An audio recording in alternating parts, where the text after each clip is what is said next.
Shalom, anak-anakku kelas 7 SMP Negeri 1 Tomohon. Apa kabar hari ini? Harapan Mem, semua dalam keadaan sehat, kuat, tetap beriman, dan diberkati. Hari ini, kembali lagi Mem Ingrid Wungau berjumpa dengan kalian dalam kelas virtual mata pelajaran Pendidikan Agama Kristen dan Budi Pekerti kelas 7 SMP Negeri 1 Tomohon. Baik, anak-anak, kita awali pembelajaran agama kita di saat ini dengan berdoa. Semua dalam sikap berdoa. Mari kita berdoa. Tuhan Yesus, sungguh kami berterima kasih kepadamu Tuhan, karena Engkau sangat baik dalam kehidupan kami. Engkau sungguh mengasihi kami, memberkati kami sampai kami masih ada saat ini.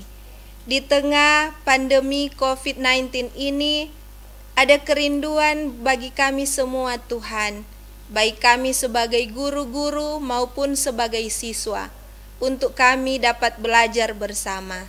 Dan kerinduan itu Tuhan, boleh terjawab di saat ini. Kami boleh melaksanakan kegiatan belajar virtual Pendidikan Agama Kristen kelas 7 SMP Negeri 1 Tomohon.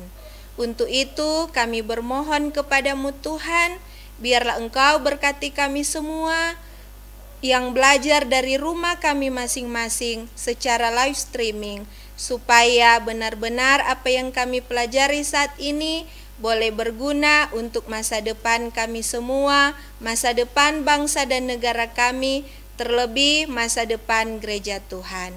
Terima kasih Tuhan Yesus, ini doa kami dalam nama Tuhan Yesus kami berdoa. Amin. Anak-anak, di slide ini ada tampilan gambar apa? Ayo, siapa yang tahu? Ya, pasti semua tahu. Mem Ingrid sengaja memilih gambar sekolah kita SMP Negeri 1 Tomohon dengan harapan kita semua boleh kembali beraktivitas di lembaga yang kita cintai bersama, SMP Negeri 1 Tomohon. Oke, kita lanjut. Anak-anak, saat ini kita akan belajar bersama materi hati nurani memilih yang benar. Adapun bahan Alkitab yang menjadi referensi dalam materi ini yaitu dalam 1 Samuel pasal 20 dan kitab Markus pasal 7 ayat 21 hingga ayatnya yang ke-23. Adapun tujuan yang hendak kita capai dalam pembelajaran kali ini yaitu semua siswa dapat meneladani Yonatan, menentukan pilihan sesuai hati nurani yang dituntun oleh Roh Kudus. Kedua, siswa dapat menjelaskan pengertian hati nurani. Anak-anak, mungkin kalian berpikir, materi ini tidak penting. Pasti kalian pernah mendengar suara hati kalian, terutama ketika kalian berhadapan dengan pilihan yang harus kalian pilih dan putuskan. Misalnya, di malam hari ketika mau tidur, kalian harus memilih berdoa sebelum tidur atau tidur dulu karena saya sudah mengantuk, dan masih banyak contoh lain. Kalian harus memilih dan memutuskan. Kalian mau ikut yang mana? Biasanya apa yang menjadi pertimbangan kalian untuk memilih? Apakah karena ajakan teman atau karena kamu tidak mau susah-susah untuk berpikir? Kalian hanya mau cari gampang saja. Nah, masih bingung kan anak-anak? Mari kita cari tahu lebih dulu, apakah hati nurani itu? Menurut Profesor K. Bertens, hati nurani adalah instansi atau bagian dalam diri manusia yang menilai perbuatan manusia, baik atau buruk. Hati nurani erat kaitannya dengan moral. Hati nurani manusia adalah kedalaman termurni dari jiwa manusia. Prof. K. Bertens menjelaskan bahwa hati nurani juga berisi kesadaran. Dengan demikian, hati nurani tentu saja mengandung unsur logika. Jadi tidak benar kalau hati nurani hanya dipandu oleh emosi atau perasaan. Hati nurani memandu kita dalam setiap tindakan hidup. Anak-anak memang bertanya, pernahkah kalian merasakan hal ini? Misalnya, kalian pernah berbohong dan menyangkal apa yang telah kalian lakukan. Tetapi kemudian ada suara dari dalam diri kalian yang mengingatkan bahwa kalian telah berbohong dan suara itu terus mengikuti kalian. Anak-anak, pasti Mem dan kalian seringkali sebagai manusia melakukan kesalahan dan tidak ada seorang pun yang tahu. Kemudian kita berusaha melupakannya dan menganggap itu tidak pernah ada atau tidak pernah terjadi. Tetapi ada suara dari dalam diri kita yang akan selalu mengingatkan tentang kesalahan itu. Anak-anak, ternyata materi ini memang sangat penting bagi kita. Pembahasan mengenai hati nurani memotivasi kita semua untuk tergerak, mengevaluasi, dan membaharui diri kita berdasarkan panduan hati nurani yang berpijak atas tuntunan Roh Kudus.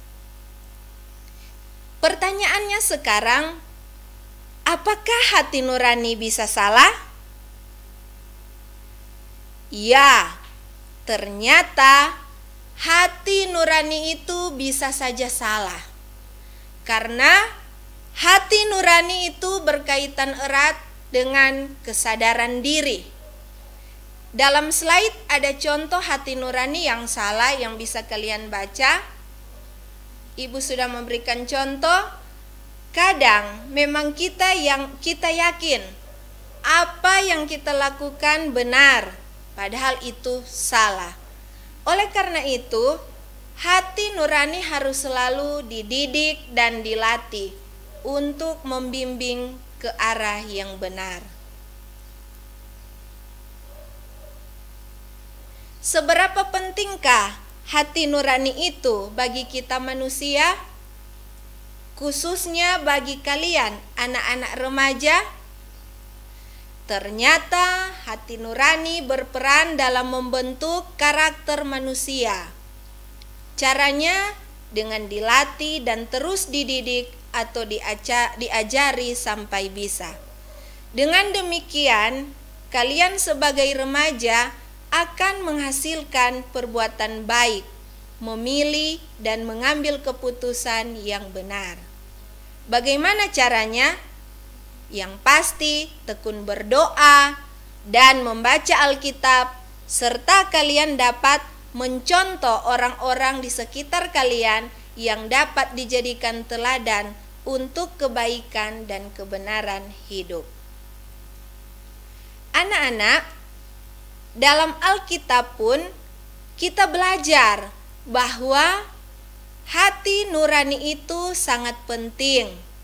Kita bisa melihat bersama dalam Samuel pasal 20, cerita Alkitab tentang Daud dan Yonatan. Kisah Daud dan Yonatan menggambarkan bagaimana suara hati nurani menang atas kejahatan. Yonatan lebih taat pada suara hati nuraninya ketimbang pada hubungan darah. Itu berarti kebenaran melebihi hubungan darah ataupun persaudaraan.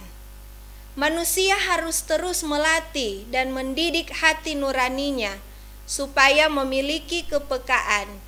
Jika tidak, hati nurani akan menjadi tumpul. Ketika hati nurani sudah tumpul, sebagaimana hati Raja Saul yang dipenuhi kebencian dan iri hati, maka kebenaran terdorong ke belakang, yang muncul adalah kejahatan. Hati nurani yang menjadi tumpul gampang melahirkan kejahatan. Anak-anak, untuk lebih jelas kalian boleh membaca Alkitab dan baca dalam buku cetak halaman 92. Mem harap melalui juga kisah Daud dan Yonatan ini dapat membantu kita semua untuk memahami materi hati nurani. Ayo, sekarang kita akan simpulkan bersama-sama materi kita di saat ini. Ya, mantap. Ternyata semua pasti bisa untuk menyimpulkan pelajaran kita di saat ini. Hati nurani manusia adalah anugerah Tuhan yang harus kita syukuri dan terus dididik, dilatih, supaya melahirkan perbuatan-perbuatan baik dan benar. Manusia hidup tidak hanya untuk dirinya sendiri, namun semua yang dilakukan dalam bentuk tindakan turut berpengaruh pada orang lain, baik orang-orang terdekat maupun masyarakat secara keseluruhan.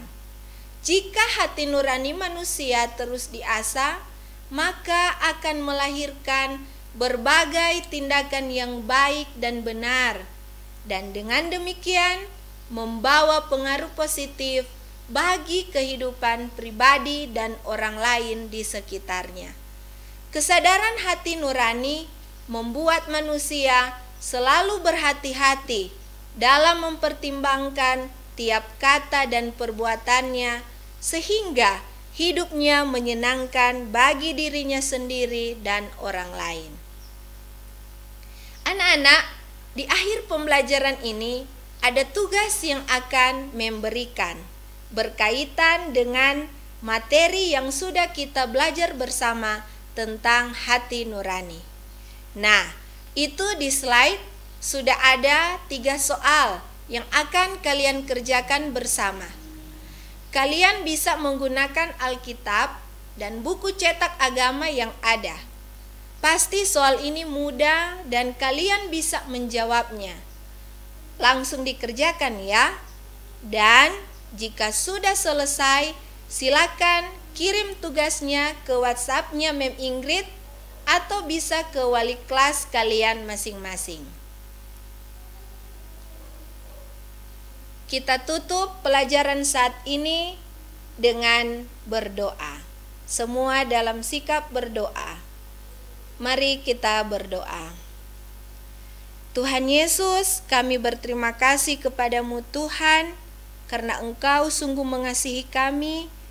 Engkau pun yang menuntun pembelajaran virtual kami di saat ini dalam mata pelajaran pendidikan agama Kristen dan budi pekerti. Kami bersyukur meskipun kami belajar dari rumah kami masing-masing, tetapi kami tetap semangat.